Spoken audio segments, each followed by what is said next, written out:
Hello and welcome. I am so excited that you have had patience to wait a few minutes. We had a problem with the sound. And welcome to Connections Forum for Relationship, Expression, and Healing. And this is episode 72.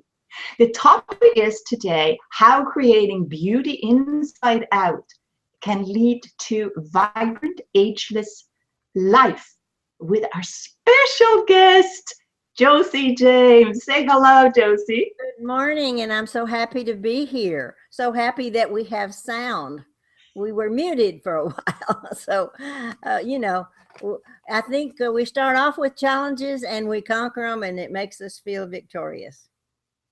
That's awesome. A little bit about our show. Connections Forums offers single episodes and talks and interviews regarding the most important areas in human life, such as relationship issues, personal expression, and self-development, and as well healing of these areas. The purpose of our shows is to give you inspiration and also teach you a new skill with which to handle issues which are connected to our topics. And you can watch all the replays on our website, hangoutonconnections.com. Hello, I'm Margherita Crystal Lotus. I'm an intuitive mentor, healer, author, creative artist, and consciousness explorer. I come from Sweden, which is my home country, and I help stress and overwhelmed professional women overcome emotional turmoil and recover their authentic self. And I do this work with online programs or at Enchantment, a private healing retreat I created here in Kingston, Ontario, and that's Canada, where I live right now. So I absolutely love seeing clients thrive and flourish when they see the gift of healing coming into their life. And my website is thecrystallotus.com. So now I want to introduce to you this amazing woman, Joci James. Because creating beauty is the innate part of her nature, she has led to have a career as a makeup artist and skincare specialist. It all started when she was a skinny, freckled-faced kid. She was drawn to making herself more beautiful. Then, as a mature woman, became a makeup artist and skincare specialist in Beverly Hills. She had the opportunity to study with some of the best European skincare specialists in the US. All the while studying self-help books and taking every course you could find on living a quality life, she began to realize that no matter what we see in the mirror and how beautiful we look on the outside, it's never enough until we see the beauty inside ourselves. So fast forward to today, she now leads courses and workshops that are called Power Search for Women, to recharge their batteries and learn innovative ways to accomplish whatever choice that freedom on the second half of our life allows. It is her passion to share some of those with other people who are facing a turning point in our life. In their life, sorry. She wants people to have an opportunity to learn the quality of their life and have a huge impact on the enjoyment. And there is a simple way to do this without taking 35 years to achieve that fulfillment. And Joci, I probably missed a lot of things here. So do you want to comment something about that? Well, it would be hard to cover 70 plus years of I call it the remake of Joci. And by that, I mean, I started from feeling very insignificant and low self-esteem. All of those things I felt needed to be redone, but having very little tools to do them with. So to answer your question, do I want to start and add something to it? It would take a long time. So I'll just really try to reach the high spots, hopefully finding something that you can resonate with that will help you to elevate your life to your success level, the one that you feel is your life purpose. And sometimes that can be an overwhelming statement. I want to reach my life purpose. That sounds like, it has some, you're going to need some angels to help you with that. And you do have them, of course. And what I have found that is, if we find and we're able to discover our innate strengths, those strengths that we were born with, and they are actually yours to use. And sometimes I think we feel like, okay, well, no, I'm really not qualified to do that. Yes, you are. And yes, we are. So once you realize that, I call it Katie bar the door. You're able to do whatever it is you set out to do, whether it's we want to uh, accomplish going to the moon and back. It's limitless. So I'll start off with telling you more about my story on how I got to be where I am and why I have such a burning desire and a mission to help others to elevate themselves to their level of quality of life. And it is, if you can learn to live a quality life, and it's not about quantity. So oftentimes we have gotten the image and the idea that if we have more, that we'll be better, things will be better, we'll be happy. And that is so far from the truth. And it takes sometimes a lifetime to learn that. And what I'm about is to help you to shorten that learning curve. And so I'll just tell you. I ask you a question there, Joci. What made you actually be so passionate about the turning point? What happened in your life that made you actually realize that looking yourself in the mirror is not everything? It's on the inside.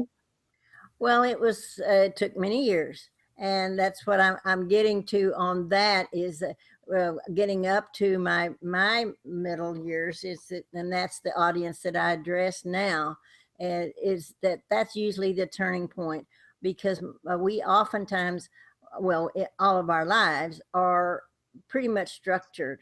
They're dedicated. You have a certain amount of dedication and responsibility that you have to accomplish and you are responsible for. And it's that time in your life when you have freedom to make a choice. And that's why I call my business About Choice Coaching. And it's all about choices, and it's learning to make the ones that are right for you.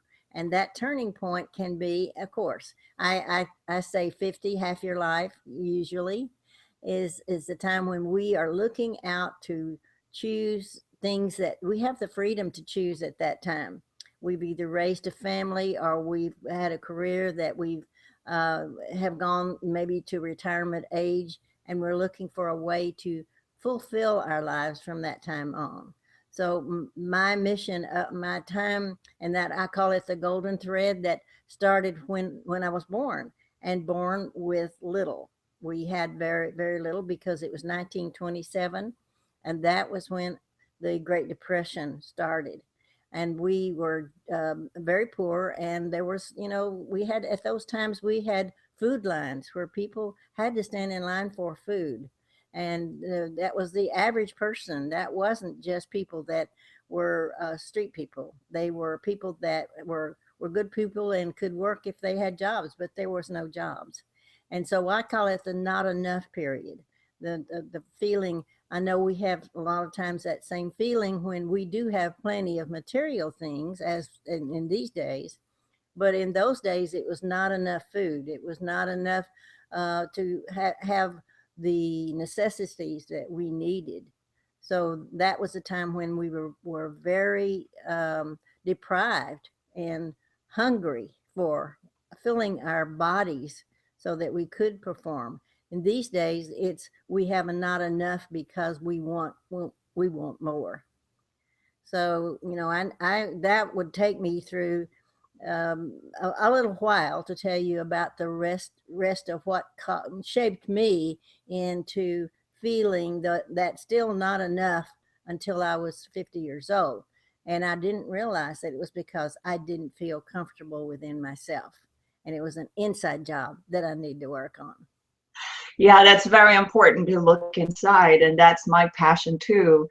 because I work with healing, right? So to connecting those threads inside is very powerful, and what you're sharing with your life is like a great role model. I just get goosebumps talking about that, and you know, like the connections inside. And I know you help women to actually connect those threads together inside of them so that they understand and feel, and that gives you the beauty, right? It gives me the energy and the enthusiasm. Yes. Mhm.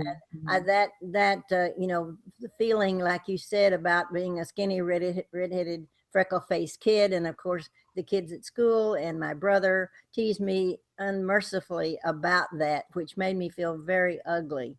So as a very young person, I started trying to make Josie more beautiful at the way when I looked in the mirror. I didn't have much, but I could you know, try to cover up those freckles, mainly is what I did. And I pretty much spackled my face when in doing it. But you know, it's what you it's if you keep on, you will accomplish your goal. And that's just a proof of I went my whole lifetime trying to make myself more beautiful. And then you know, fast forward 44, 45 years until I was middle age. I then was married. Of course, I'll go back. I was married for 25 years and got a divorce after the 25th year. And not knowing what the heck I was going to do, I had no college education and really nothing to that was bankable that I could go to work and choose a job. I had also felt very dumb all my life because my brother said that, you know, he tried to help me with math and I couldn't do it. He would do the problem at night and then wad the paper up, throw it away, and say, "Now do it." Well, of course, I froze, and I could then, from then on, that day on, because I didn't couldn't do math. I considered myself dumb. I labeled myself both dumb and ugly. So those two things are not. That feeling is not a very marketable product and for me to try to go out and make a living. I had, however, bought land and bought houses and so forth for our family. And that I went to that. And when I look back, I realized that I was weaving a thread from the very beginning. And now I call it a golden thread. But through those years, it was very, very uncomfortable. I had a lot of roadblocks and a lot of challenges, and at that time, I felt like I was piecing together a rag rug or piecing together a rag quilt, whichever way. And it was not pretty at all. It was an ugly uh, challenge for me to try to piece together. But what I picture is my vision is that rag quilt I was putting together, piercing my fingers many times, which I equate with the pain that I went through trying to accomplish. But I did go on and get my real estate license, and I did pass the test, which was I was very fearful about the math because we couldn't use a computer in those days. And so I had to take it twice, and that was very, I called, I would have called that a roadblock, a mistake, a really bad time in my self esteem. And I did pass it. I did get to be in real estate, but I did have an asset that I didn't realize I had, which was I'm very outgoing. So it's good with people, and that was, at that time I didn't realize what a gift that was, and that served me all these years. And then I went on to that was in Texas. Then I went on to California, and then of course what I need to do was to do real estate. And then in those years, in about a 1980, the interest rate went up to 18.5%. Well, that shut down all loans, so that shut down real estate pretty much at that time. So I had to find another career. Well, what do I do? And so one of my friends at the time said, "Well, you're very good at makeup. Why don't you be a makeup artist?" Well, I was living very close to Beverly Hills, which that drew me to doing makeup there. And with that, I got a license to do skincare. And the skincare led me to a career of 30 years, which I'm still doing it to this day. And that was how I began to learn that no matter how beautiful we are on the outside, if we don't look in the mirror and feel beautiful on the inside, then you're really trying to accomplish something with half of your assets, you might say. So that's what led me to working with women. I do, however, have other courses that I help people with discovering their talents and their gifts, and I call it discovering the best of you. And I have a couple of those. One of them is called Discovering the Best of You, the 4Ds, which gives you templates and ways to take action to implement and activate your wonderful inner strengths. And then the one that backs up to that is called Discovering the Best of You, Dig Deeper. And it's just what it says. We dig way down deep and find those talents and gifts and really prove to you how unique your gifts are and how you can activate those to really accomplish, be successful in whatever way, then whatever actions you want to take to see yourself to accomplishing whatever goals that you are looking for. Yeah. And we have some comments. Thank you for that, Joci. And Vivekananda Baido Rao. I hope I pronounce your name correctly there, Vivek. And he says, I think that looking for happiness outside is a futile exercise. Happiness, contentment has to come from within. So one has to look inside themselves for happiness. And I'm sorry, the comment tracker doesn't work today. It worked before, but now it doesn't work. So I had to read the comments. Thank you, Vivek, for that comment. And that's true. And I think the sooner we find that for both men and women, we talk about women wanting to be really grooming and making themselves beautiful. Men have the same feelings. They just don't put on makeup or any of that, but they look in the mirror. We're all alike in that way, in that we want to look our best. We want to feel we want to feel the best we can when we present ourselves to the world, and that's important. However, us women, we tend to put more credence on that, and we tend to think that if we're beautiful or if we're pretty, and our society has made us to feel that way too. So I love Dove ads. I love the way that they have gone to the real woman and how they present those ads as these are women that are living a quality life and not depending on their beauty to help them to navigate through their life. Wow, that's a very good point, Joci. And Vivek is commenting further here. He says, I slightly disagree with you, Joci. Education will not give you any confidence. I'm saying that from my own experience. I have a graduate engineering degree and a postgraduate qualification, but confidence, heck, hardly any. So that's a man's view, and we have actually several men watching there. I think it's only one woman here live watching, and the rest is men. Well, I appreciate what you're saying. And yes, I agree with you that knowledge won't do it either. It's a balance. And it's really finding those inner talents and really acknowledging them that they're yours and using those to achieve, activating them. I think so many times they are dormant inside of you, and maybe you're not aware. Maybe they've shown themselves, and just like with me, that talent showed up, but I didn't realize that it was a talent that I could use, and I had to have knowledge in order for me to be able to accomplish that one goal.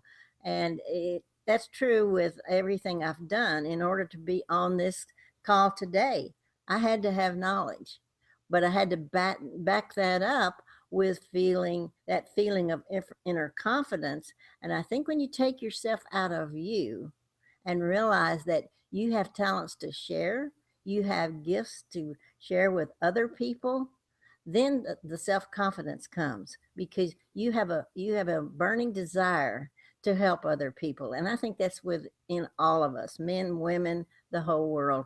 We really want to love, and we want to be an asset, a conduit for helping other people to achieve their goals. So Rain Dowell says about your courses, these sounds like wonderful courses that you do.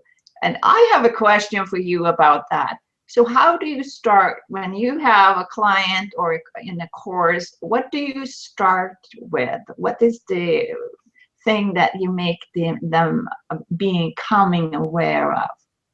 Well, what I ask them to do first is take a self-assessment, and I call it the signature self-assessment. And I know most of us have had, especially if we've been in careers in corporate world where we've worked with teams, your company is most likely given you an assessment for working as a business person in your career and being able to have good teamwork. This is, I call it, yes, teams. And this is getting acquainted with the teams that you have inside you. And these teams you can call on them like I called on my creativity so many times to be able to accomplish. And so this assessment will reveal to you your inner strengths that, like I said, you most likely have either not known about or that you have ignored. You've just said, oh, well, I'm not good at that. You have your own self analysis of yourself. So this identifies and indemnifies what it is. It's unique. It's as unique as your fingerprint. Your fingerprint is unique to you, and I call it a forever stamp. When you put your fingerprint on something, that's forever, and no one else has it.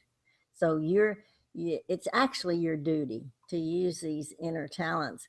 And then after the assessment, and they've revealed all of these inner talents, we take 4 to 5 of them.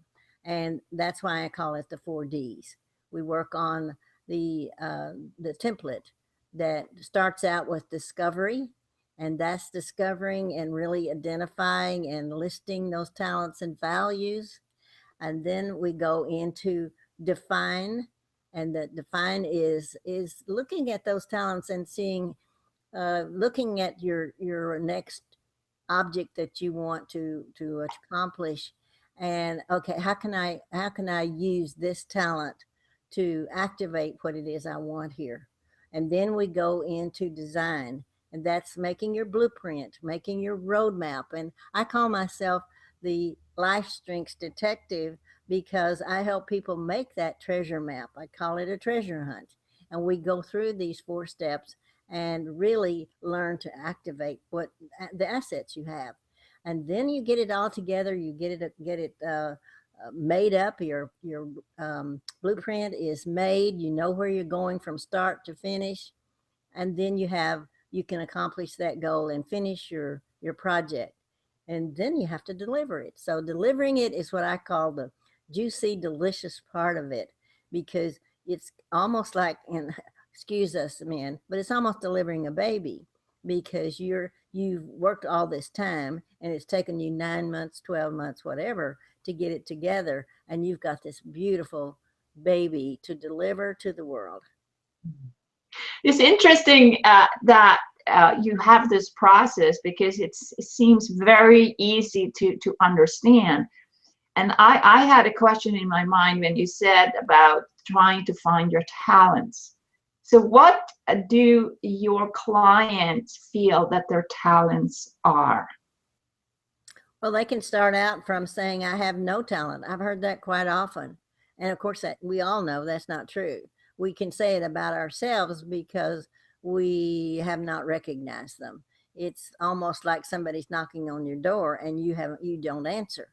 They've been trying to pull at you. And I look back and in raising my children, and a lot of times I was trying to make a meal in the kitchen and they're pulling on my skirt tail and saying, me, or maybe even crying. And I ignore them, or I, put them off and say, wait, in a minute, in a minute. And that's kind of like your talents tugging at you, that, they're crying to be let out and to be noticed. But that's like being in a cage, like blocks all over the place, and then you're the guy, you're the woman who opens the door. I'm mentioning both Richard Wright here. He says, I'm here, I'm here. And then That's Ray right.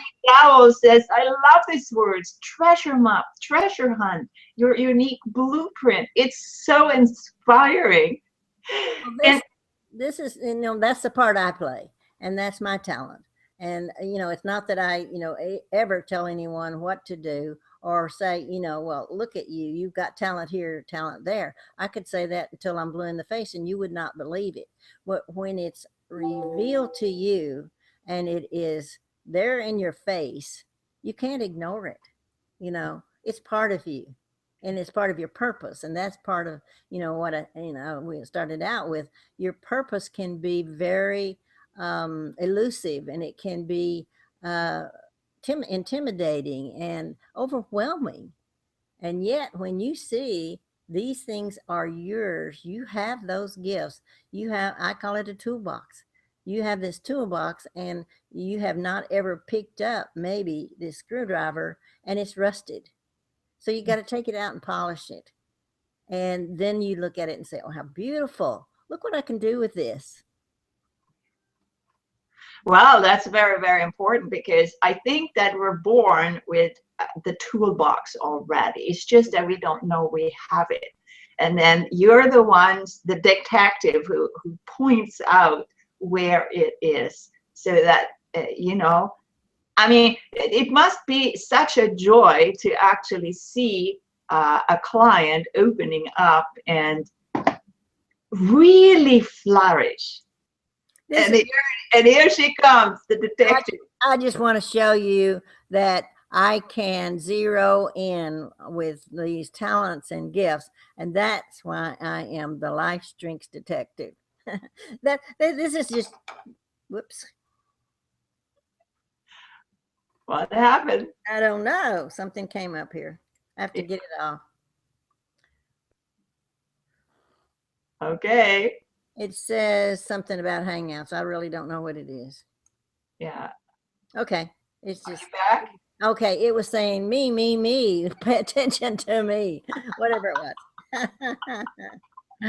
Yeah. Well, that can happen. The distractions are so big in our life that we get distracted and we think this way, but when all this stuff comes up, it pops up like this and this and this. How do you guide people to actually keep their focus and motivate? And that's so important, Margherita. It is, it's a matter of desire. If you got this mission, this desire to accomplish something, if you know that that child is out there waiting for you to pay attention, to either play with them or feed them, whatever it is, you're going to do that. And if you keep focused, and there's been many great people have said things about focus and commitment and staying with something. And so many of them say success is not about giving up. It's about staying with a project until you finish it. And being focused on it. You hear people like Wayne Dyer talking about writing books. He's written so many books, and a lot of writers have.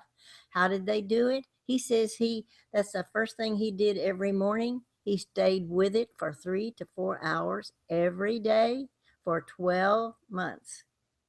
And a lot of people would say, and yeah, you can look at him and say, okay, he's got the money to do that.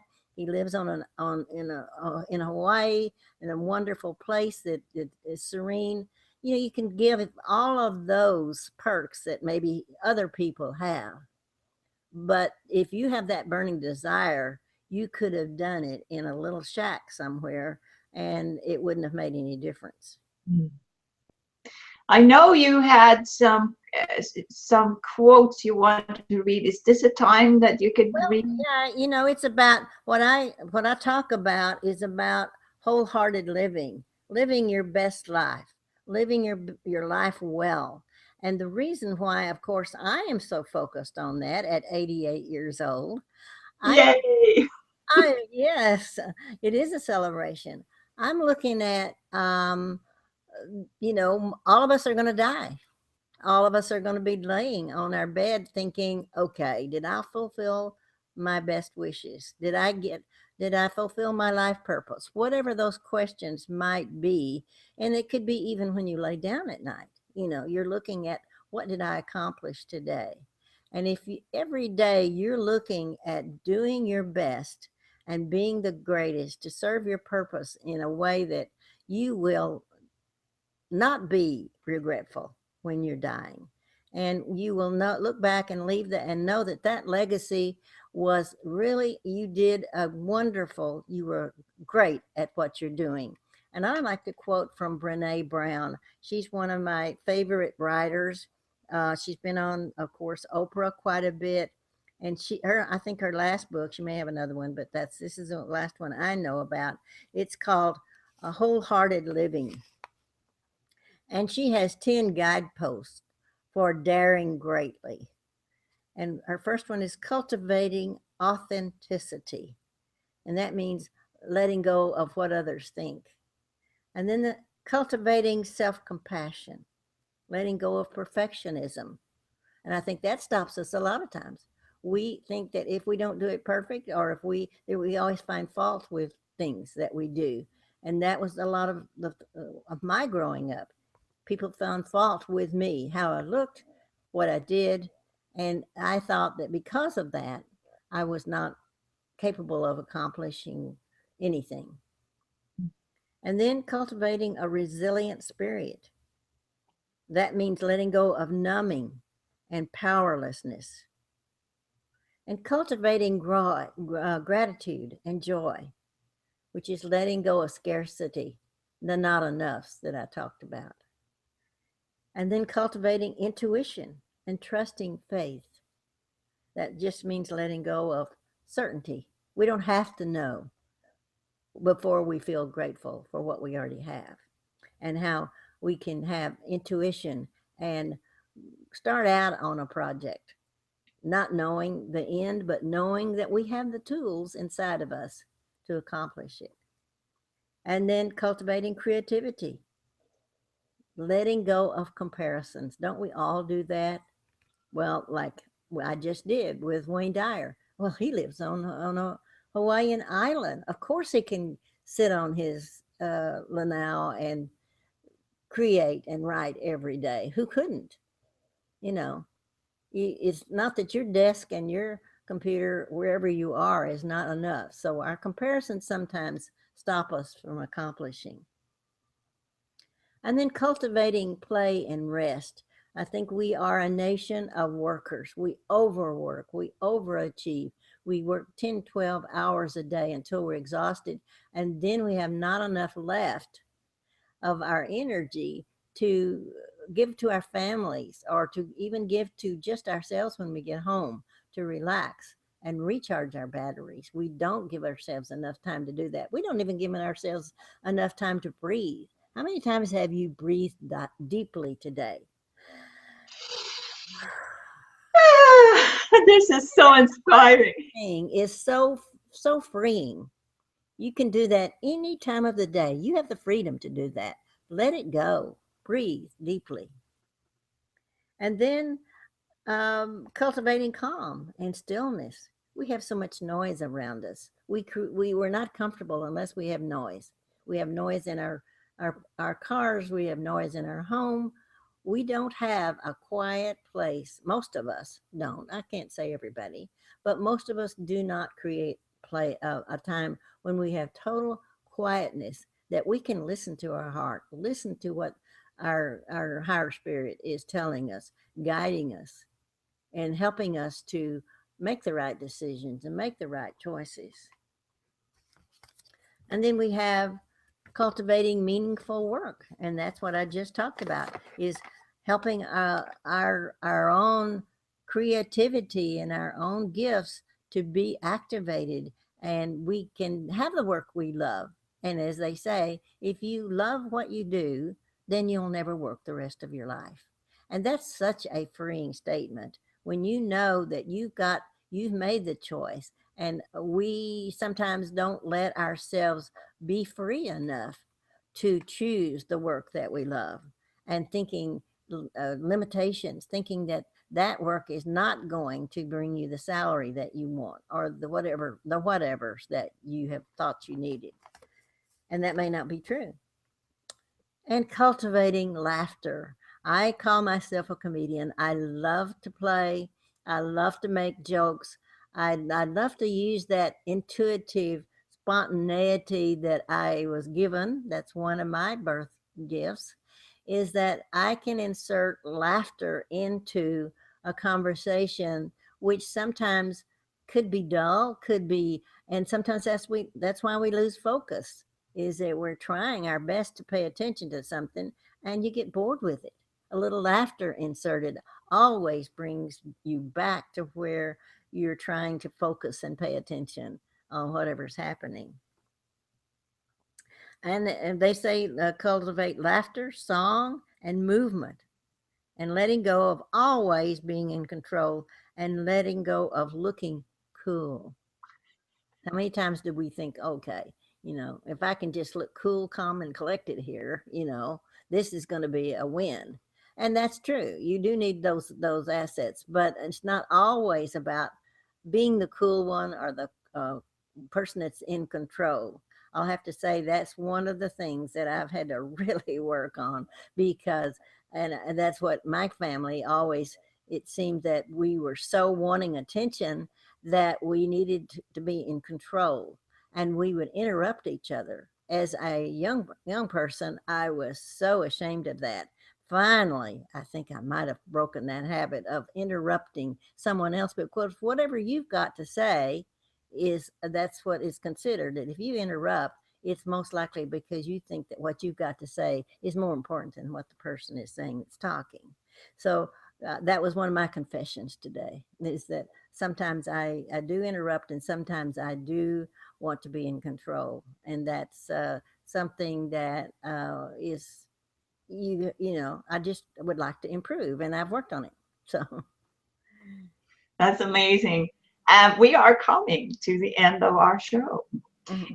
And I want to ask you, Joci, what is your takeaway from being on this show with this technical difficulties in the beginning, where we couldn't hear you, and then we had Vivek helping us to comment on the comments, and then you were just so beautiful. So what is your takeaway from this session?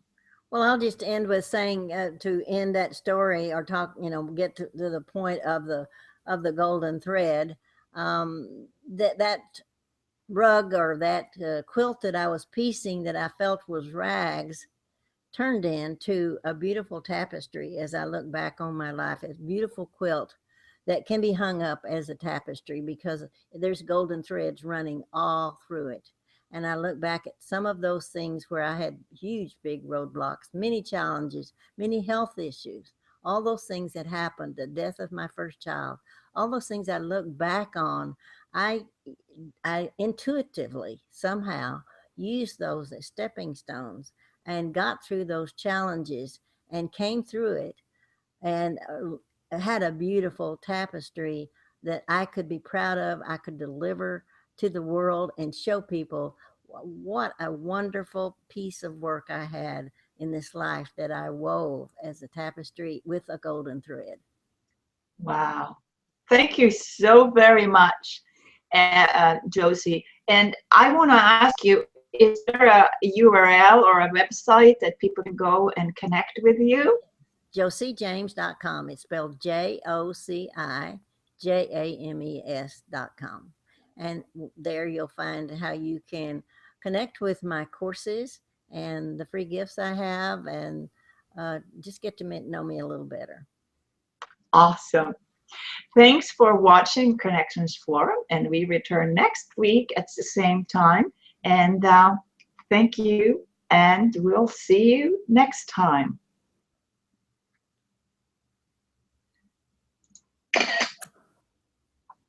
Okay, how do I cannot do this there. I put the photo app on there so it covers the broadcast button, but now I'm clicking the broadcast button. I know, there's so many buttons.